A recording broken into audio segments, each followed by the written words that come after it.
Eu trabalhei 49 anos naquela casa. 49 anos limpando o mesmo chão de mármore, lavando a mesma roupa de cama de linho egípcio, preparando o mesmo café da manhã servido em porcelana inglesa. 49 anos sendo tratada como parte da mobília. Mas no dia em que me trancaram naquele quarto escuro, eu finalmente entendi uma coisa. Para essa família eu nunca existi de verdade. Meu nome é Irene. Tenho 68 anos e mãos que doem só de olhar. Entrei naquela mansão dos Albuquerque com 19, logo depois que meu marido morreu num acidente de obra. Não tive filhos, não tive mais ninguém. Então aquela casa virou minha vida inteira. Criei os filhos da patroa, vi eles crescerem, vi eles me tratarem como se eu fosse invisível. E eu aceitei. Porque era o que eu tinha. Até o dia da joia. Foi numa quinta-feira de manhã. Eu estava arrumando o quarto da dona Helena, a patroa, quando ela entrou feito um furacão. Olhos duros, boca apertada. Ela segurava uma caixinha de veludo vazia. Cadê o broche de esmeralda da minha mãe? Eu nem sabia que broche era aquele. Falei que não tinha visto. Ela não acreditou. Chamou o filho, o Rafael, que é advogado e tem aquele jeito de olhar pra gente como se a gente fosse culpada só de existir. Chamou os outros empregados. Me acusou na frente de todo mundo. Você é a única que entra no meu quarto, Irene. Onde você escondeu? Tentei explicar. Jurei que não tinha pegado nada. Mas a voz dela foi subindo, e a minha foi sumindo. No final, ela disse uma coisa que eu nunca vou esquecer. Você vai ficar trancada até confessar. E se não confessar, vai sair daqui direto pro asilo. Me empurraram para um cômodo que eu nem sabia que existia. Nos fundos da casa, depois da lavanderia, tinha uma porta que eu sempre achei que era depósito. Abriram ela e me jogaram lá dentro. Era um quarto minúsculo, sem janela. Só uma lâmpada fraca pendurada no teto, balançando. Cheiro de mofo. Parede descascada. Um colchão velho no chão. A porta bateu. A chave girou. Fiquei ali parada, no meio daquele buraco, tentando entender o que tinha acontecido. 49 anos de trabalho. 49 anos de lealdade. E no fim, eu era só isso. Uma ladra. Uma mentirosa. Alguém que podia ser trancada e esquecida. Sentei no chão frio, encostei as costas na parede e fechei os olhos. Não chorei. Não tinha mais lágrima para isso. Só cansaço. Foi aí que eu ouvi. Um som. Fraco. Vindo de dentro da parede. Abri os olhos devagar. Fiquei quieta, prestando atenção. O som voltou. Não era rato, não era cano. Era diferente. Como se tivesse um espaço vazio do outro lado. Como se aquela parede não fosse sólida. Levantei, encostei a orelha, bati de leve com os nós dos dedos. O som voltou oco. Vazio. Aquilo não fazia sentido. Por que um quarto esquecido, trancado, escondido nos fundos de uma mansão, teria uma parede falsa? Olhei em volta. No canto tinha um cabo de vassoura velho, quebrado. Peguei ele, pesei na mão. Pensei, Irene, você tá louca. Você vai quebrar a parede da patroa e piorar tudo. Mas aí eu lembrei da cara dela me chamando de ladra. Lembrei dos 49 anos que eu dei para aquela família. Lembrei que eu não tinha mais nada esse mês de a perder. Bati o cabo na parede. O reboco rachou. Bati de novo, mais forte. Um pedaço caiu, e atrás dele tinha-se um buraco. Escuro, fundo. Meu coração disparou. Enfiei a mão com cuidado. Senti papel. Puxei. Era um envelope velho, amarelado, fechado com lacre de cera. Abri com as mãos tremendo. Dentro tinha-se uma foto em preto e branco. Um homem de terno, sorrindo. Ao lado dele, uma mulher de avental, séria, olhando direto para a câmera. Eu conhecia aquele rosto. Era minha mãe. Virei a foto com a mão tremendo. No verso, escrito a caneta azul desbotada. Severina e Sr. Albuquerque. Fazenda Santa Rita. Março de 1974. Severina era minha mãe. Eu tinha 3 anos em 1974. Minha mãe nunca me contou que trabalhou naquela casa. Nunca mencionou o nome Albuquerque. Ela morreu quando eu tinha 17, de pneumonia, numa casinha de 2 cômodos no interior. A gente não tinha nada. Eu lembro dela cansada, sempre cansada, trabalhando em casa de família, costurando à noite para completar o dinheiro. Mas ela nunca falou dessa foto. Nunca falou dessa fazenda. Por que ela estaria ao lado do pai da dona Helena? Enfiei a mão de novo no buraco. Tinha mais coisa. Puxei outro envelope, depois outro. Depois um maço de papéis dobrados amarrados com um barbante velho. Coloquei tudo no chão, debaixo da lâmpada fraca e comecei a abrir. Cartas, documentos, recibos antigos. Peguei uma carta. A letra era caprichada, feminina. Comecei a ler. Sr. Albuquerque, o senhor prometeu que eu poderia ficar com a terra se eu assinasse os papéis. O senhor disse que era só uma formalidade. Mas agora o senhor diz que a terra não é mais minha? Eu não entendo. Meu pai deixou aquela terra para mim. Eu nasci lá. Meu filho nasceu lá. Por favor, o senhor precisa devolver. A carta não tinha resposta, mas tinha uma data. Abril de 1974. E estava assinada. Severina Maria da Silva, minha mãe. Senti o chão sumir debaixo de mim. Peguei outro papel. Era um documento de transferência de propriedade. Dizia que Severina Maria da Silva cedia voluntariamente a posse de um terreno rural de 12 hectares na região de Santa Rita ao Sr. Joaquim Albuquerque, sem ônus, sem dívida, sem contestação. A assinatura dela estava lá embaixo, tremida, quase ilegível, mas logo abaixo tinha um carimbo. Transferência homologada. Cartório de Registro de Imóveis, 10 de março de 1974. 10 dias antes da carta dela pedindo a terra de volta. Ela assinou sem saber o que estava assinando. Peguei outro documento, outro nome, outra família, mesma história, terreno cedido voluntariamente. Assinatura simples, carimbo oficial, famílias inteiras perdendo terra que era delas há gerações. Tudo legal no papel, tudo roubado na prática. Tinha 7 documentos iguais, 7 famílias, 7 propriedades. Todas viraram parte da fortuna dos Albuquerque. Minha mãe foi uma delas. Encostei a cabeça na parede e respirei fundo. 49 anos. Eu passei 49 anos servindo a família que roubou a terra da minha mãe. A terra onde eu nasci. A terra que era para ser minha. E eu nem sabia. Olhei de novo para a foto. Minha mãe tinha o rosto cansado, mas firme. Ela não estava sorrindo.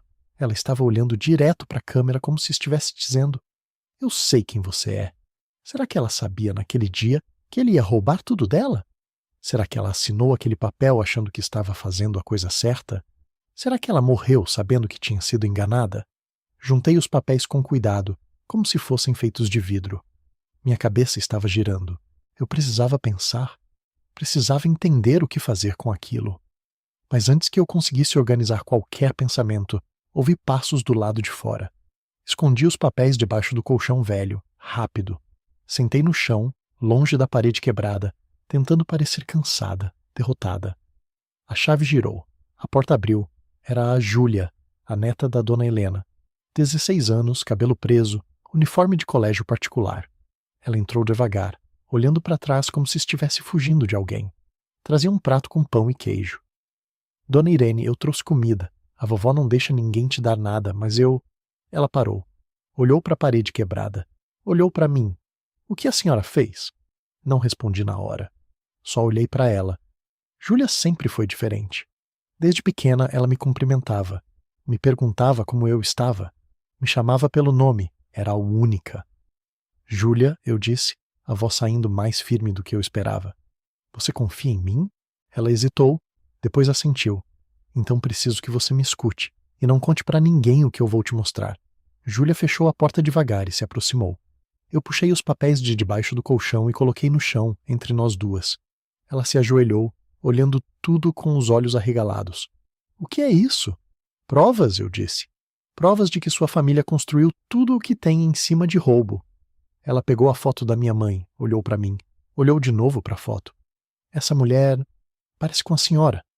É minha mãe, Severina. Ela trabalhou aqui na década de 70, mas antes disso ela tinha terra, 12 hectares, herdados do meu avô. Era pouco, mas era nosso. Seu bisavô convenceu ela a assinar um papel. Disse que era só para regularizar, que ela não ia perder nada. 10 dias depois, a terra não era mais dela. Estava no nome dele. Legal. Carimbado. Roubado. Júlia lia os documentos, um por um, a respiração ficando mais rápida. Ela era inteligente. Não precisei explicar muito. Tem mais 6 famílias aqui, ela murmurou. Todas perderam terra do mesmo jeito. Todas analfabetas. Todas pobres. Todas confiaram na palavra de um homem rico. E todas foram enganadas. Júlia largou os papéis e passou a mão no rosto. Ela estava pálida. Minha avó sabe disso? Não sei. Mas alguém nessa casa sabia. Esses papéis estavam escondidos aqui dentro. Alguém quis guardar. Talvez por medo. Talvez por culpa. Não importa. O que importa é que Agora eu sei. Ela ficou em silêncio por um tempo longo. Depois olhou para mim e vi algo diferente no rosto dela. Não era pena, era raiva. A vovó te trancou aqui por causa de um colar que você nem roubou. Ela te humilhou na frente de todo mundo. E agora eu descubro que tudo o que a gente tem foi roubado de você. Da minha mãe e de outras 6 famílias. Júlia levantou, andando de um lado para o outro, nervosa. Ela era jovem, mas não era ingênua. Ela entendia o peso daquilo. O que a senhora vai fazer? Boa pergunta.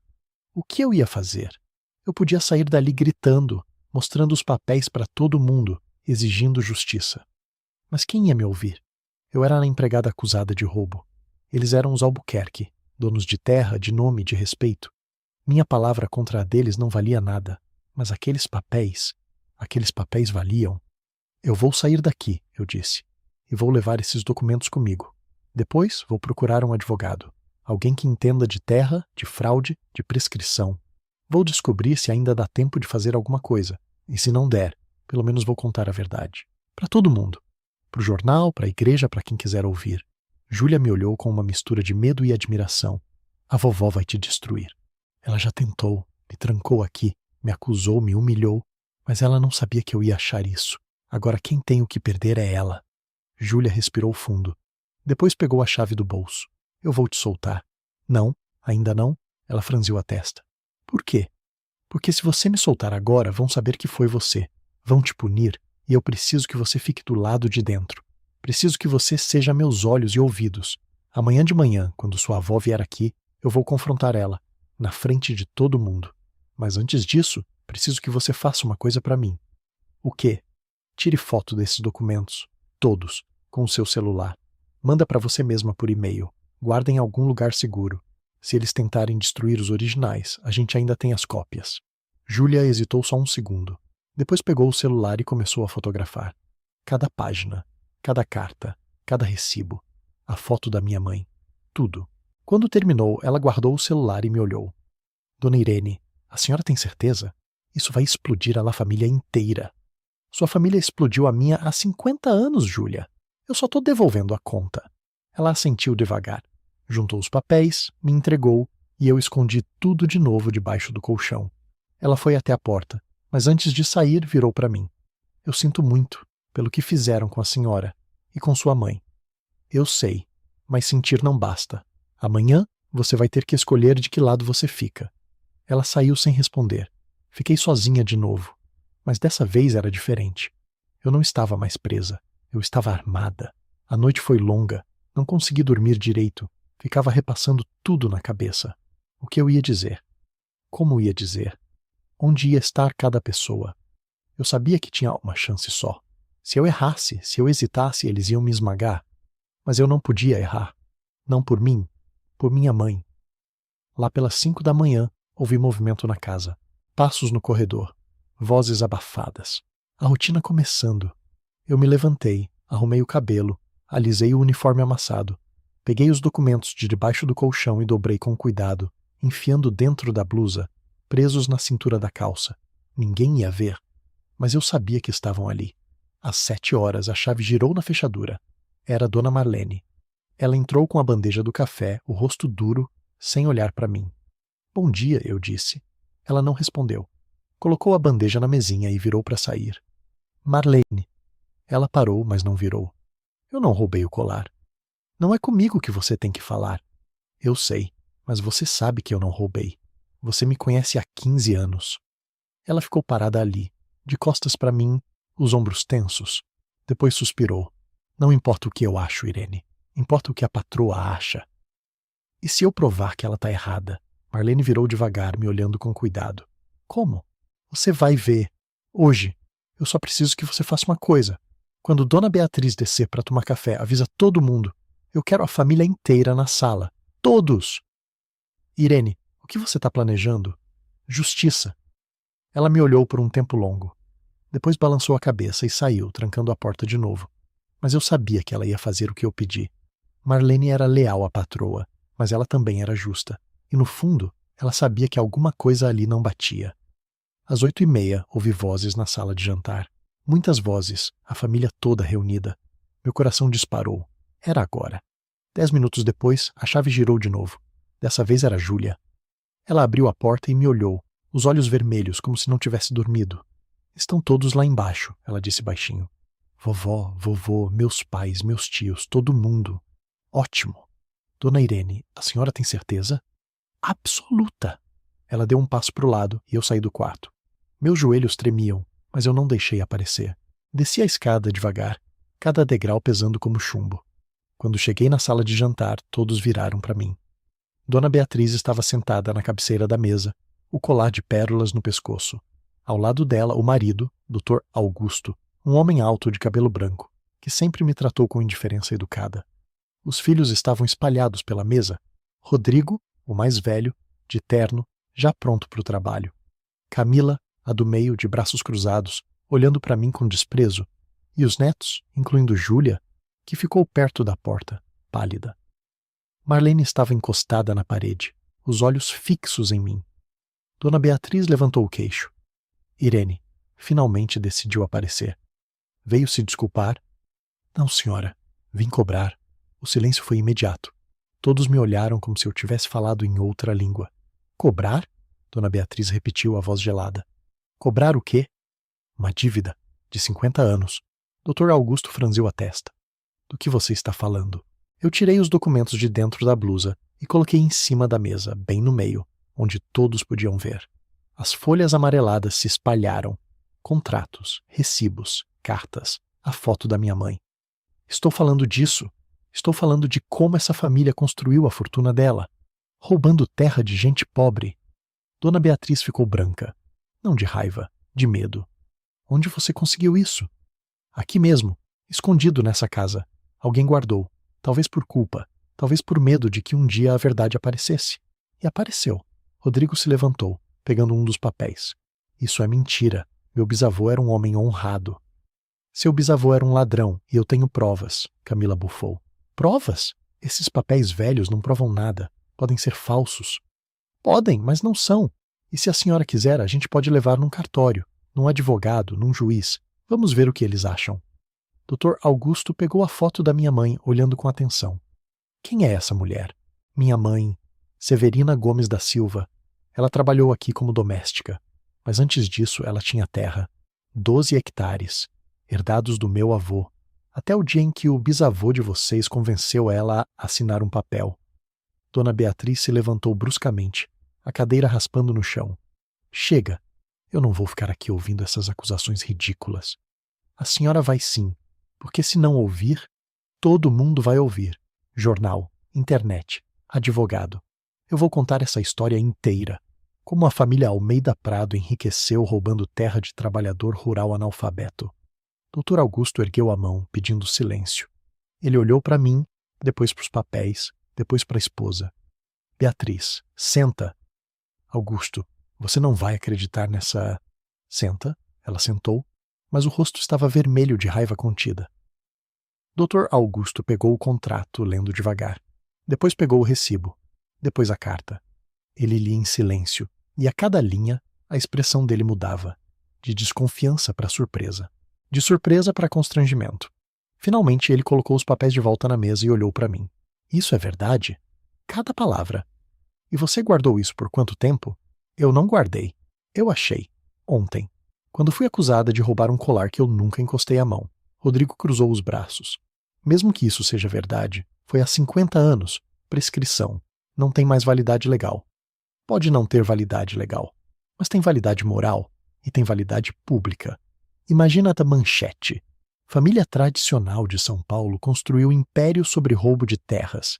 Imagina o que isso faz com a reputação de vocês, com os negócios, com os contratos, com os clubes, com as amizades.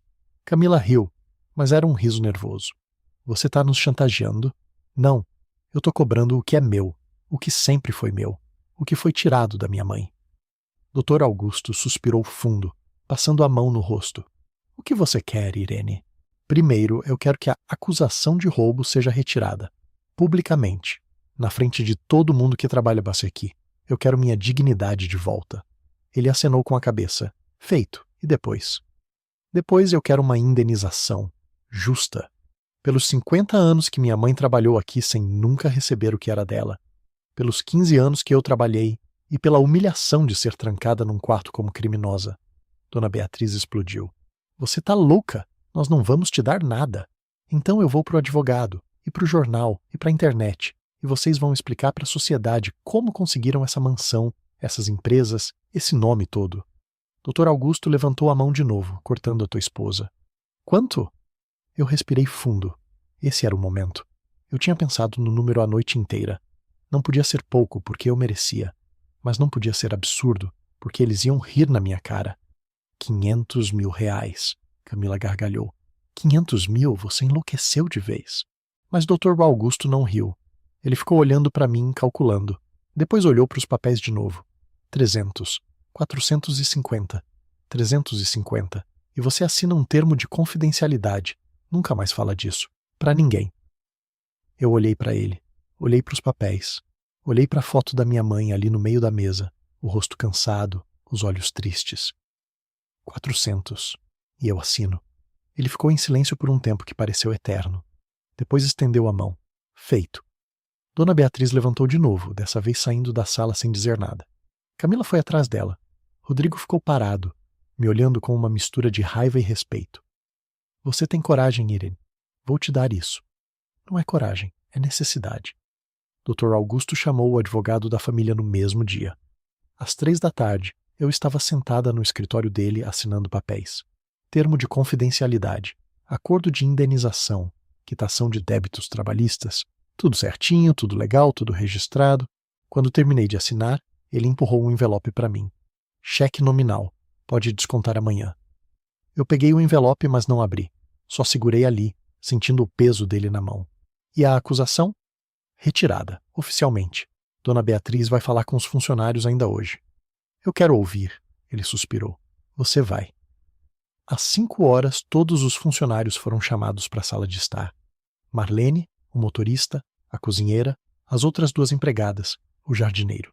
Todo mundo que trabalhava na casa. Dona Beatriz estava lá, de pé, o rosto duro como pedra. Ela me olhou com ódio puro, mas falou. Houve um mal-entendido. O colar não foi roubado. Ele estava guardado em outro lugar.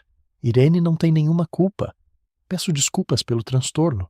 As palavras saíram travadas, forçadas, como se cada uma machucasse a garganta dela. Mas saíram. Marlene olhou para mim e deu um sorriso pequeno, discreto. Era o suficiente. Naquela noite, eu dormi na casa pela última vez. Não porque eles me mandaram embora, mas porque eu não ia ficar. Não depois de tudo aquilo. Na manhã seguinte, arrumei minhas coisas. Não era muita coisa. 2 malas de roupa, alguns livros, a foto da minha mãe que eu tinha guardado no quarto e o envelope com o cheque. Quando desci, Dr. Augusto estava na sala tomando café. Ele me viu com as malas e acenou com a cabeça. Vai embora? Vou. Para onde? Ainda não sei, mas longe daqui. Ele tomou um gole do café olhando pela janela. Irene, eu queria te dizer uma coisa. Eu parei esperando. Eu não sabia. Sobre a terra, sobre o que meu pai fez com sua mãe. Eu juro que não sabia. Mas a sua esposa sabia. Ele não respondeu. Não precisava. A gente sabia que era verdade. Meu pai era um homem difícil, ambicioso. Ele fazia o que fosse necessário para crescer. Eu sempre soube disso, mas nunca imaginei que ele tivesse feito algo assim. E agora que sabe? Ele suspirou. Agora eu sei que a gente carrega o peso das escolhas dos nossos pais, mesmo quando não fomos nós que fizemos. Eu olhei para ele, e pela primeira vez vi um homem cansado. Não o Dr. Augusto Almeida Prado, empresário respeitado, dono de mansão e sobrenome. Só um homem velho, carregando culpas que não eram dele, mas que agora eram. Boa sorte, Irene. Boa sorte, doutor. Saí pela porta da frente. Não pela dos fundos, como sempre fiz. Pela frente, com a cabeça erguida. Marlene estava na cozinha quando passei. Ela veio até a porta, me abraçou forte e sussurrou no meu ouvido. Você fez o certo. Sua mãe estaria orgulhosa.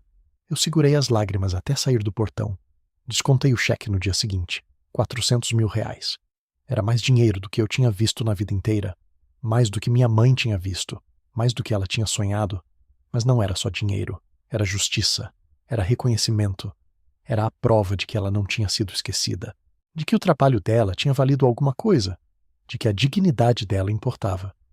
Aluguei um apartamento pequeno na Zona Leste. Nada luxuoso, mas era meu. Comprei móveis simples, arrumei tudo do jeito que eu queria. Coloquei a foto da minha mãe na sala num porta-retrato bonito. E todo dia, quando acordava, eu olhava para aquela foto e pensava: conseguimos, mãe, a gente conseguiu. Usei parte do dinheiro para fazer um curso técnico de contabilidade. Sempre fui boa com números, e agora eu tinha a chance de estudar de verdade. Terminei o curso em 1 ano e meio. Consegui um emprego numa empresa pequena, mas honesta. Ganhava bem, tinha carteira assinada, tinha direitos. 3 anos depois, abri meu próprio escritório de contabilidade.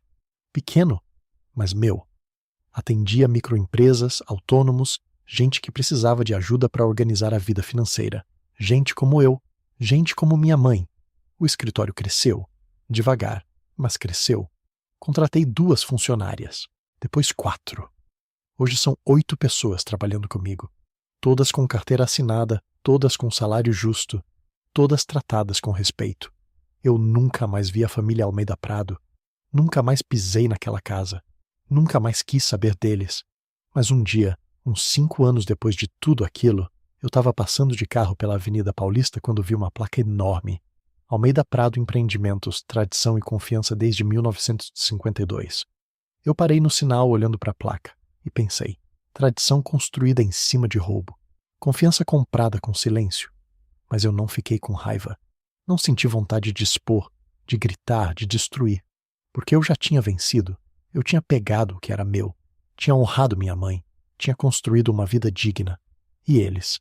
Eles iam carregar aquele peso para sempre, sabendo que tudo o que tinham começou com uma mentira, com um roubo, com a exploração de uma mulher que nunca teve chance de se defender. O sinal abriu. Eu segui em frente. Hoje, quando olho para trás, eu sei que fiz a coisa certa. Não foi fácil. Foi assustador. Foi arriscado. Mas foi necessário. Porque tem coisas que a gente não pode deixar passar. Tem injustiças que precisam ser corrigidas. Tem verdades que precisam ser ditas. E tem dignidade que ninguém mesmo, tem o direito de tirar da gente. Minha mãe morreu sem ver justiça. Morreu cansada, doente, sem nada no nome. Morreu acreditando que tinha falhado comigo, que não tinha conseguido me dar uma vida melhor. Mas ela não falhou. Ela me deu tudo. Me deu caráter. Me deu força. Me deu a capacidade de olhar para uma injustiça e não aceitar. De olhar para uma mentira e não engolir. E foi isso que me salvou. Tem gente que acha que justiça é coisa de tribunal, de advogado, de juiz. E às vezes é. Mas às vezes justiça é só você olhar nos olhos de quem te enganou e dizer: eu sei o que você fez. E não vou fingir que não sei. Foi isso que eu fiz naquela sala, naquele dia, com aquele envelope na mão. Eu não gritei, não xinguei, não ameacei. Só mostrei a verdade. E a verdade, quando é sólida, quando é inegável, ela não precisa de grito. Ela fala sozinha. Hoje, quando eu passo na frente daquela casa, eu não sinto mais nada. Nem raiva, nem mágoa, nem inveja. Só uma certeza tranquila de que eu fiz o que tinha que ser feito. E tem uma coisa que eu aprendi com tudo isso. O silêncio protege quem está errado. Sempre protege. Porque enquanto ninguém fala, enquanto ninguém questiona, enquanto ninguém levanta a voz, a injustiça continua. Ela se perpetua. Ela vira tradição, vira normalidade. Foi o que aconteceu com minha mãe. Ela ficou em silêncio. Não porque era fraca, mas porque não tinha escolha. Porque o mundo dela não dava espaço para ela falar. Porque ela sabia que se falasse ia perder o emprego, ia perder o teto, ia perder tudo. Mas eu tive escolha.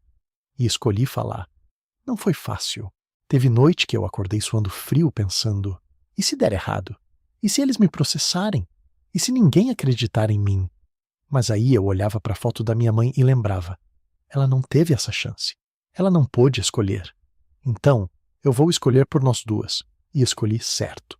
Hoje, meu escritório de contabilidade atende mais de 60 clientes. Pequenos empresários, autônomos, prestadores de serviço. Gente que trabalha duro, que acorda cedo, que luta todo dia para sustentar a família. Gente como minha mãe. E eu faço questão de tratar cada um deles com o respeito que minha mãe nunca recebeu. Explico tudo com paciência. Não escondo nada. Não uso linguagem complicada para confundir. Não cobro mais do que o justo. Porque eu sei o que é ser enganada. Sei o que é assinar um papel sem entender. Sei o que é confiar em alguém e descobrir tarde demais que essa pessoa te roubou. E eu jurei para mim mesma que nunca, nunca ia fazer isso com ninguém. Tem cliente que chega no meu escritório achando que vai ser enrolado, que vai pagar caro e não vai entender nada. E quando eu sento, explico tudo direitinho, mostro os números, tiro as dúvidas, a pessoa fica surpresa. Nossa, Irene, você é diferente. E eu sempre respondo a mesma coisa. Não sou diferente. Só estou fazendo o certo, porque o certo não deveria ser exceção, deveria ser regra. Mas a gente vive num mundo onde honestidade virou diferencial, onde tratar as pessoas com dignidade virou algo raro, onde fazer o básico, o mínimo, já é motivo de elogio. E isso é triste, muito triste. Mas eu não vou mudar o mundo inteiro. Eu sei disso. Não tenho essa pretensão, mas eu posso mudar o meu pedaço. Posso tratar bem quem trabalha comigo. Posso ser justa com quem confia em mim. Posso honrar a memória da minha mãe fazendo o que ela teria feito se tivesse tido a chance. E é isso que eu faço, todo dia. Tem gente que me pergunta se eu me arrependo de ter confrontado a família Almeida Prado, se eu não acho que podia ter ficado quieta, aceitado o emprego, continuado morando naquela casa confortável. E eu sempre respondo, não. Porque conforto comprado com silêncio não é conforto.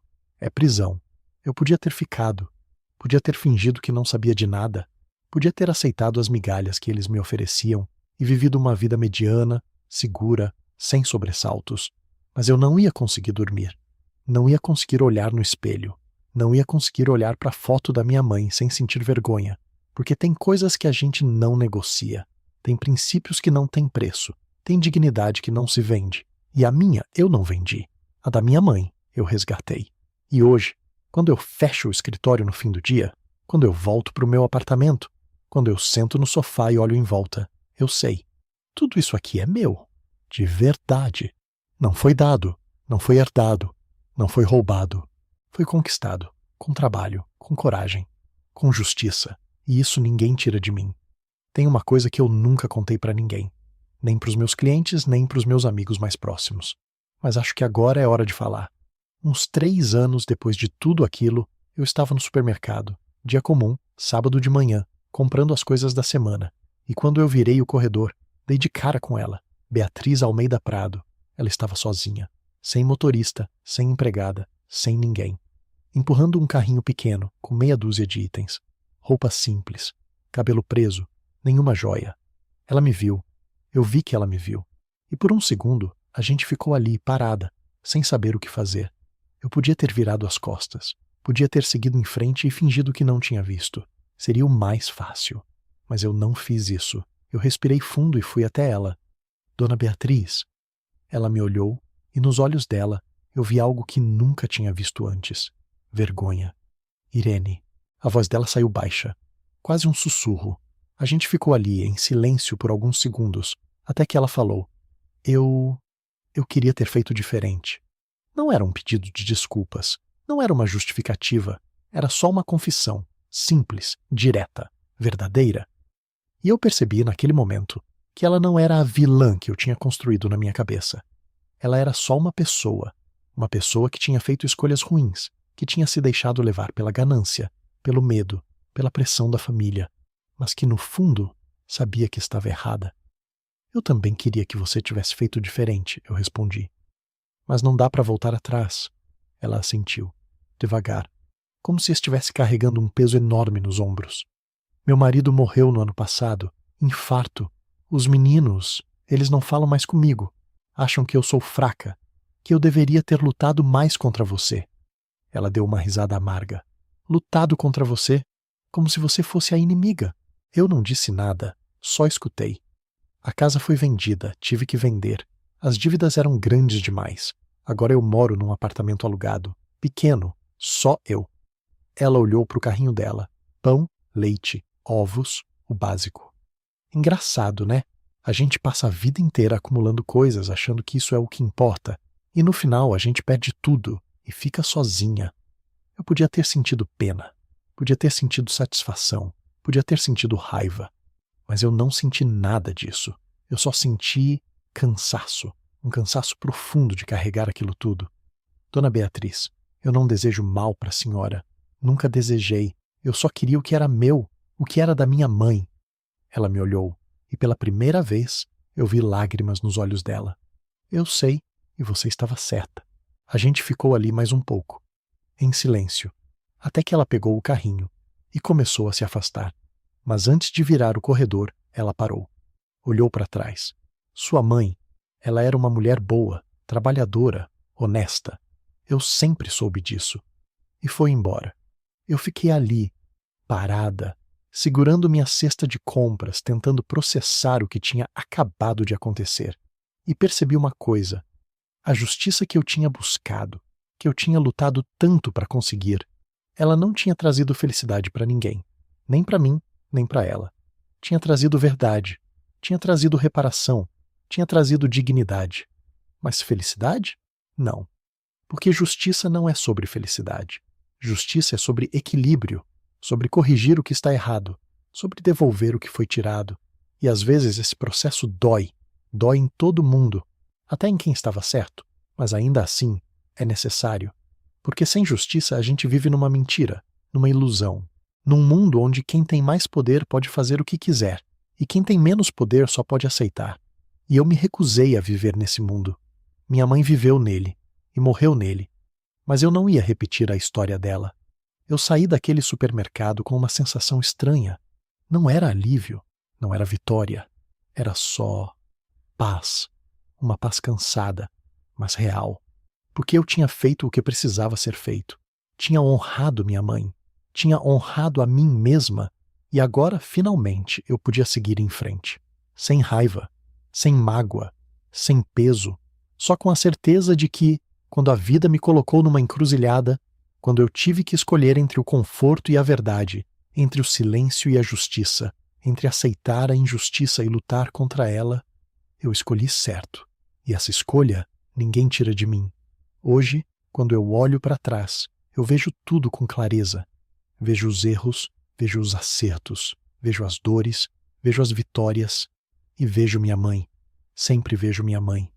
Ela não está mais aqui, mas está em tudo que eu faço, em cada decisão que eu tomo, em cada cliente que eu atendo com respeito, em cada vez que eu escolho a verdade, mesmo quando a mentira seria mais fácil, ela está aqui, comigo.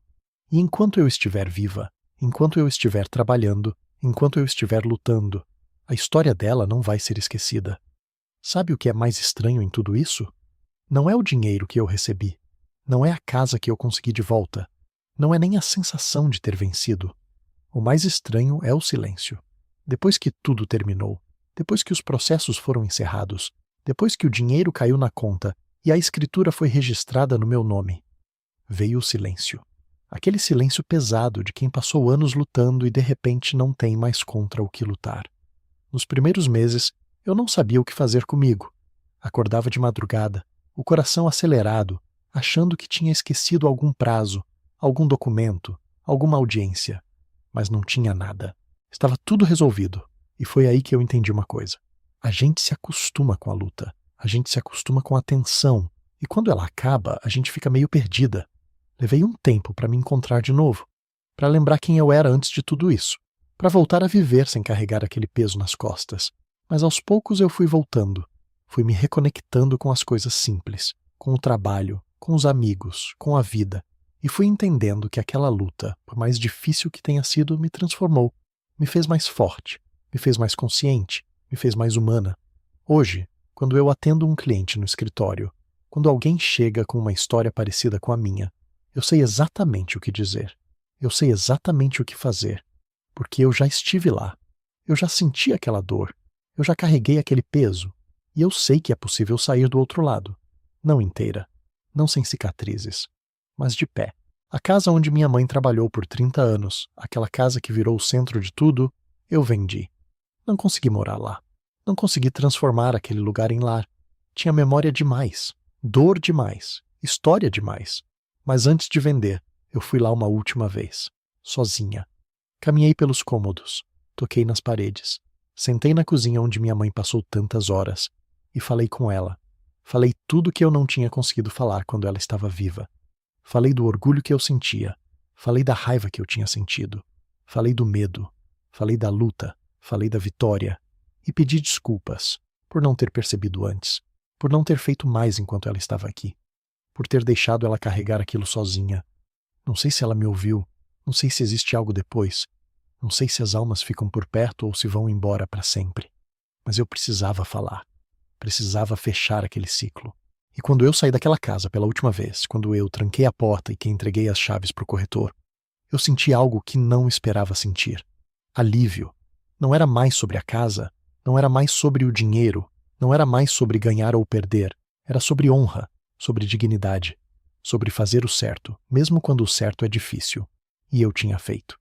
Hoje, quando eu olho no espelho, eu vejo minha mãe, vejo os olhos dela, vejo a força dela, vejo a dignidade dela, e vejo que ela não morreu em vão, que a vida dela teve sentido, que o trabalho dela teve valor, porque eu estou aqui, porque eu lutei, porque eu não deixei que a história dela fosse apagada. E enquanto eu estiver viva, enquanto eu puder falar, enquanto eu puder contar essa história, ela vai continuar viva também. Não como empregada, não como vítima, não como alguém que foi esquecida, mas como Lourdes Ferreira da Silva, minha mãe, uma mulher que trabalhou a vida inteira com honestidade, que criou uma filha sozinha, que nunca pediu nada além do que era justo, e que mesmo depois de partir, ainda conseguiu ensinar a maior lição de todas, que a dignidade não se negocia, que a verdade sempre vem à tona, e que no final o que fica não é o dinheiro, não é a casa, não são as coisas. O que fica é quem a gente escolheu ser quando ninguém estava olhando, e eu escolhi ser filha dela, até o fim,